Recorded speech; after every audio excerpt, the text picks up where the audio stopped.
Hey, George, let's start with Jefferson. Neil's talking about how he's improved, really over his time, but you've seen him making strides this year. What do you see out of Jordan, and, where's he progressed the best, in your opinion? Yeah, I think it's just confidence in his play. He was a kid that played a lot earlier than he was ready. If you go back to 19, the COVID year really helped JJ. Give him an extra time that he needed, that he didn't get on the front end. So I think it's, for him, because he could have easily reclassified and been a 20 signee. It would have been in the 20 class, right? So a young player in the 19 class. Started his first game here when he was 17 years old. And there's a lot of growing takes place between 17 and 21, particularly mentally as much as physically. So that's the biggest difference, just confidence in what he is. And I think anybody has to see that from themselves and do it themselves. And then the more they do it, the more confident they are. And that's where JJ is. I think you told your guys after the game the performance didn't make you unmad. You're still mad. Yeah. But is it at least a step in the right direction? Yeah, it is. I mean, it's just playing to what we're capable of playing. And you guys have heard me say this since the spring. I love this group, and I don't feel any different about them than I did then. I knew where we would have some growing pains. It doesn't change the fact that I think we're more athletic. I think we're faster. None of that has changed. My opinion of them. Still love them. Still think about them in the same light as a player. Obviously we didn't expect to lose Charles, but you got to adjust and move on. Didn't expect to have the guys out going into the game 2, but you did.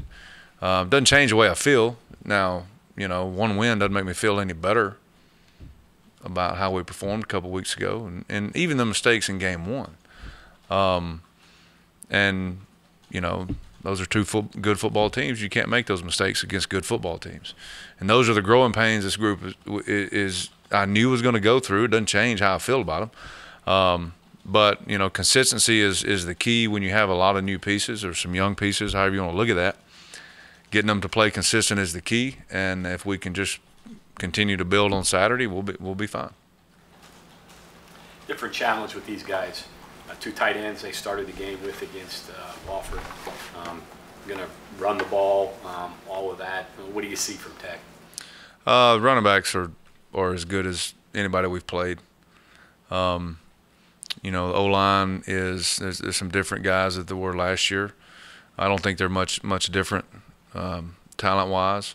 They do some things, run game that give you some issues schematically that can cover for some deficiencies. Not saying that they have any. It's just it's a tough run scheme. But and then the running backs make it go.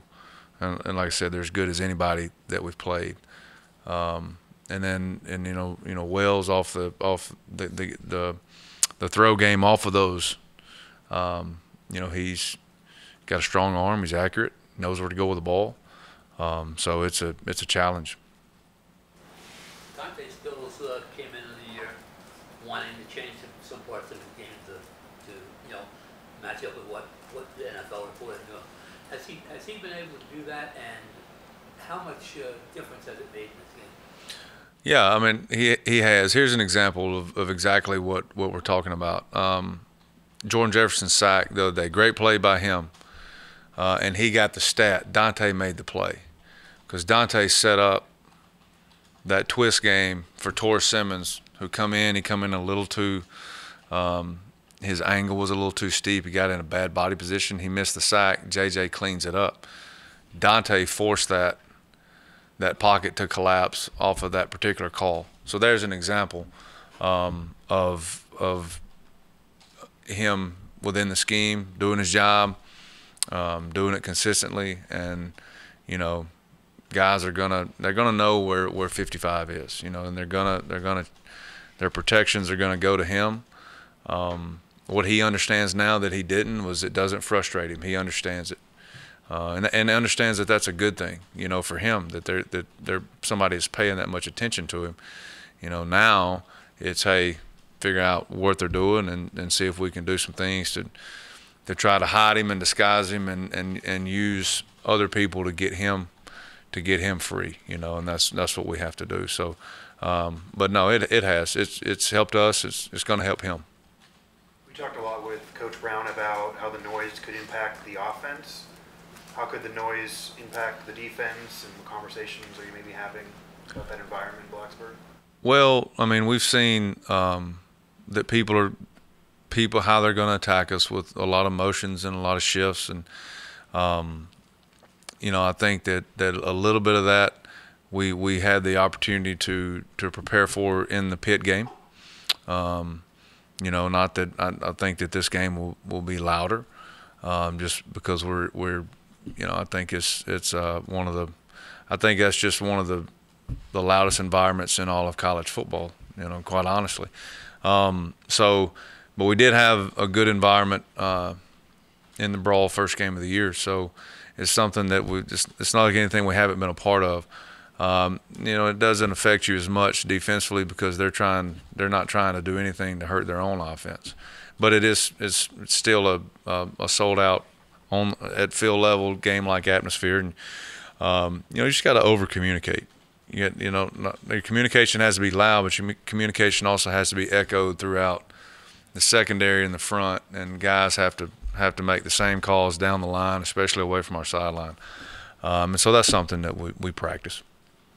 Got a fumble recovery, and I know turnovers is something we always talk about. I mean, they just seem to happen sometimes in bunches, but obviously that's something you're talking to your guys about, creating more.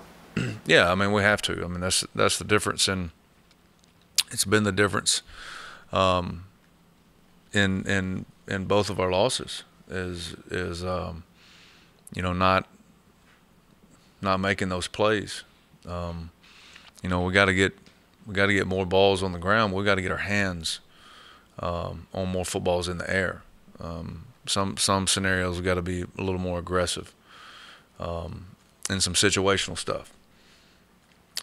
You know, whether that's down and distance or recognizing the formation set, whatever it is. But we've got to create more. I think that you see the aggressiveness I'm talking about is when a lot of times when guys aren't doing that, they're letting things, let them be hesitant. You just can't do that, which is, you know, I understand with especially young players. Sometimes that's the case, you know. But we got to get more balls on the ground to have a chance to get them. You know, that one the other day rolls around. We should have scooped, and that should have been a touchdown. You know, we had 2 third downs on breaks that should have been touchdowns for us. So just got to make those plays, and I think, you know, the more you play, the more opportunities that you get. How did Beiser play, in your opinion? Good, led the team in tackles. The thing about a guy like him, he's going to know where to fit, and a lot of times that's enough. Knowing where to be and do your job, and the ball and the plays come to you. Especially, you know, you just talk about simple things like tackles, and that's what he did. Did his job, and led the team in tackles. Getting more reps for some of your young DBs. So, what'd you see out of Mallinger and Lamp and Spells and Mumu and anybody else? Yeah, I mean, exactly what we recruited them to be. Athleticism, speed, you know, particularly Davis. You know, Davis has made a couple of big plays this year on a couple of sacks when we send him in some pressure. And, you know, that kind of fits his game. And Davis is extremely fast. He's a physical kid. He's a good blitzer. You know, those other guys, you talk about the reps that's the first time you've really seen a lot of live game reps. And so the mistakes you see are expected, but you see flashes of exactly why you recruited them here in those reps. So I was pleased with it. You know, I talked about length last week. You know, a guy like that, body type, I always compare him to Sean Martin. And how far Sean's come as far as just getting his body strong enough to support his body. And Lamp's in that same position at a different position, or that same situation at a different position on the field. So, you know, future's bright. Wells, he's thrown some picks in the past. He's been pretty clean the last couple games. And Neil mentioned sneaky athletic too. Do you see that from him? Yeah, I mean, anytime you can't run any RPOs in your offense unless your quarterback has some athleticism and or a combination of speed. That would totally, you know, be like taking me out there running RPO. You wouldn't have to honor the quarterback very many times. So, but yeah, he's athletic, has some speed, can throw on the run, and it's those throws in that type of game, I think, where you see he can make them, and I think that's where you see the drop in the turnovers, because those aren't really throws that, you know, that you run that they run that risk with. So More like one read throw. yeah, Right? yeah, it's where one person can catch it. Jordan, you mentioned their pre-snap stuff, motion and shifting. I'm not going to evoke Kansas, but is that something Tech does, or is it something that you kind of assume that teams may do to you, just because of the nature of your Yeah, I mean, a little bit of both. I mean, I think that that's how until we adjust correctly and get it to where it's slowed down to where guys are confident in their checks and their adjustments. I think that's something that we're probably going to get, and that's on, you know, got some last week. And I think as you get into games 2, 3, and 4, where you have more of a volume of tendencies to evaluate, you start to maybe have a little foresight on how people are also evaluating you. So we expect them, you know, try not to go, you know, too far down a rabbit hole, but you know, you plan for it. And then I thought our guys last week, with what we got, they were much improved from that game, just on alignment. You know, if you can't get a line on defense, you can't play. And so that was probably the biggest thing coming out of that we had to improve. You know, I mean, and you're always going to have to adjust on the run, the best that you can. So that's just part of the chess match that you're going to get on Saturdays.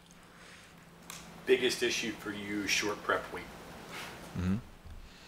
What is the biggest issue? Oh, well, you know, I mean, it's you know, you just have to be smart with what you're trying to do, and still at the same time game plan what you need to with what you need to stop. Good thing for me is you know, especially early in my career, this was every week. You know, it was Thursday night games. You know, you just have to be smart about it. You have to. Sometimes better. Oh yeah. But then again, sometimes you know, an offense requires you to do certain things. You know, based on, not all of them are similar, but not all of, you know, some of them are you know, Kansas, I'll use an example, is a little bit off base than what you see every Saturday. Sometimes you see the same play sets, it's different, dressed up a little different, and so you just work that. But yeah, I mean, simpler is better. But there's also you know, you have to work on what you have to stop. You know, you have to have things that maybe you don't do, or you haven't done as much or well, that you know you got to have for that opponent. So it's just you know, it's figuring out in that short time frame what's best for your kids. I guess on the flip side, They don't have as much time to work on wrinkles or Correct. things that would introduce some of time, right? Yeah, no, it goes both ways. Yeah. You know, it goes, you know, preparation is short for both teams, and I'm sure they do just like we do. You got to do what's best for your kids and get them in a situation to go play. Thank you, guys. Thanks, guys.